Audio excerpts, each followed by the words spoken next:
Hi everyone, Lober here with a quick screencast to help you figure out how to access your map data and set goals. This is part A of a two-part series that will help you navigate map and figure out how to use it in your rooms. Feel free to follow along with me using your scoring guide or revisit this whenever you need to get a refresher on what exactly you're looking for in map. First thing you'll need to do, as I've done here, is direct your web browser to teach.mapnwea.org, and it will take you to a splash page that looks like this. If you click continue, you have the option to enter your username and password. Your username will be your Madison Schools email address.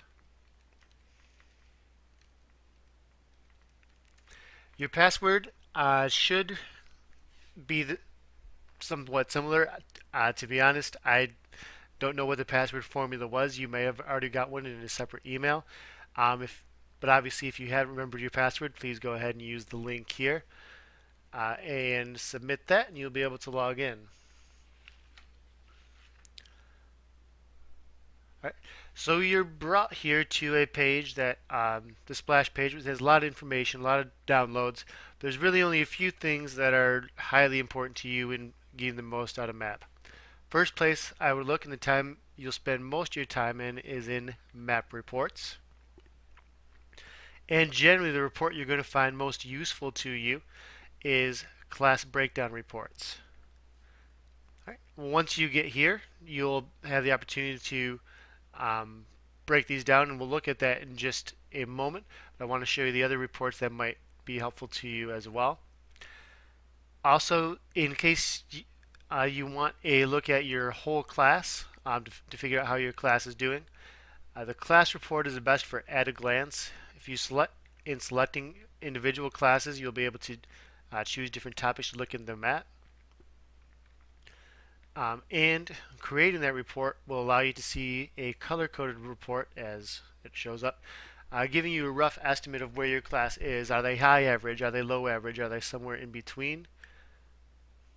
Using colored bands to show that here. So for example, in my first period, I have 50% of my students are low, 6 of them are low average, 5 of them average, and none high average or high. It's a good, like I said, it's a good at-a-glance report, but doesn't do a lot to give you actionable information that you can deal with. So in order to get that, let's go back to our map reports. And you're going to want class breakdown report. And in this case, this should be the same. You'll pick a particular class you want to investigate. In this case, I'll look at my first hour. You'll want to break it down. Generally, by goal is going to be the most useful to you. In subject, you'll break it down to the subject that is most relevant to you. For me, in social studies, reading is most relevant, but obviously please pick something that makes sense to you. And then you want to create that report. So class breakdown by goal gives you a list of the sub-goals in that test. So in reading, for example, there's 3 subcategories: literature, infotext, and vocabulary acquisition. And it also gives you a listing of the RIT bands or that your students have scored in. So the best way to look at these is by going through them and kind of clicking around and figure out what's what. But I'll give you a few pointers on what you can expect to see here.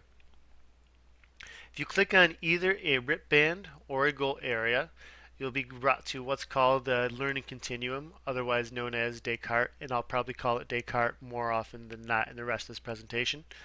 What it will show you is the particular learning goals for that area, testing area, and drop-down menus where you can expand them.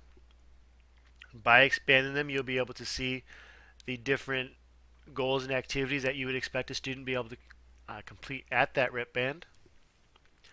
So as I scroll around, I find several students for me here.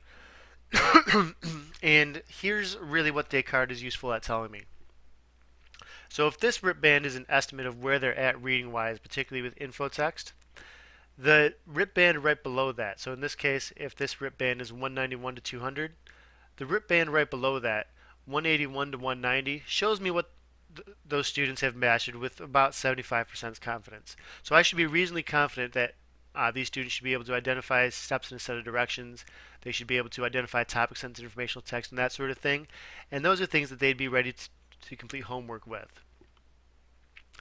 At their RIP band, those are tasks that they're ready to learn. They've got a 50-50 shot of doing it right or wrong. So again, this is where they need instruction and direct support from you. And the RIP band just above where they have scored is a little bit too complex for them at the moment. Excuse me. They'll need obviously some scaffolding with working in these skills, but also keep in mind that they might not be ready for these until closer to the next map testing in the winter, or whenever the next map test happens to be. So you've got a lot of information available to you here. Generally, one way this could be useful, and I'll hit on it more in the part B of this, is by helping to differentiate and isolate certain skills you want to teach to students at that level, or maybe breaking your class up into different smaller groups to work together. But again, that's a topic for the part B here. The last thing I want to show you, though, is how to set growth goals with your students. So if we're back at map reports, there's two big reports you can use to look at to have conversations with your students about how they're progressing and what extra supports they need, and also a good jumping off point for parents at parent-teacher conferences as well. So the best way to look at your whole class is is your achievement status and growth report rather. Right, again, you will check out a class, choose a growth period from fall to winter, in this case fall to spring when we get our scores in the spring, or fall to fall otherwise. So you choose a class, create that report, and you'll be able to see a bunch of information for you here. Now you'll notice that you'll have their current RIT, the standard deviation within the test, what type of test and when they took the test, their winter 15 growth projections, so how much they're expected to grow from the fall, and their projected RIT. Now you'll notice that all of our students have 2s. That's because we don't have any previous data to judge them against. So MAP automatically assumes they'll grow by 2s. Once we have more data between this fall to winter and then winter to spring, these projections will change slightly, and you'll have a better idea of how to set your goals, especially going from winter to spring. But for now, though, I would assume that we'd expect our students to grow 4 RIT points by the end of the year. So this student who currently has that in 191 should be at a 195 by the end of the year. So that shows you your whole class at a glance. The sheet that I would give to talk with students at conferences and otherwise, if I go back to my MAT reports, is a student progress report. It allows you to choose a class, and again, choose any or all of your students. In this case, I'll load a report for all of my students. And what it will do is, by creating that report,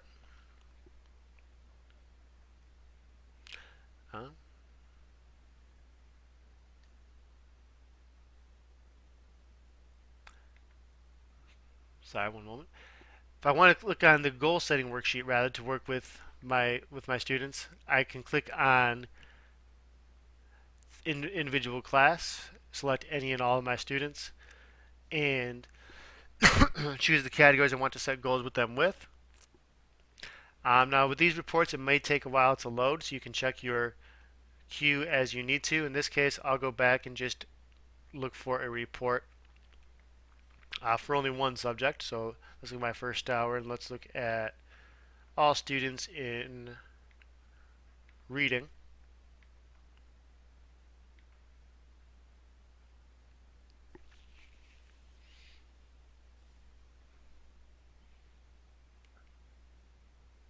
Right, and here I'll get a report that shows me a student by student breakdown of where they're at in each goal. White means they're on track with where they should be.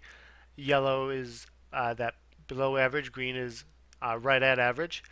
So it lets me see where they are. The bar graph shows me where they are and where we expect them to be by the winter. And it's a good sheet to give out prior to testing, so the students have the opportunity to discuss things, or rather, so you have the opportunity to discuss goal setting with students and they have an idea of where they need to go in order to earn any possible incentives that come out of the program here. So that is goal setting. The report you want to look at is a goal setting worksheet, obviously, in case that wasn't clear for your um, worksheet. And that is that much. So that's the conclusion of part A. Please let me know if you have any questions or review this again if you need to figure out where to find some things.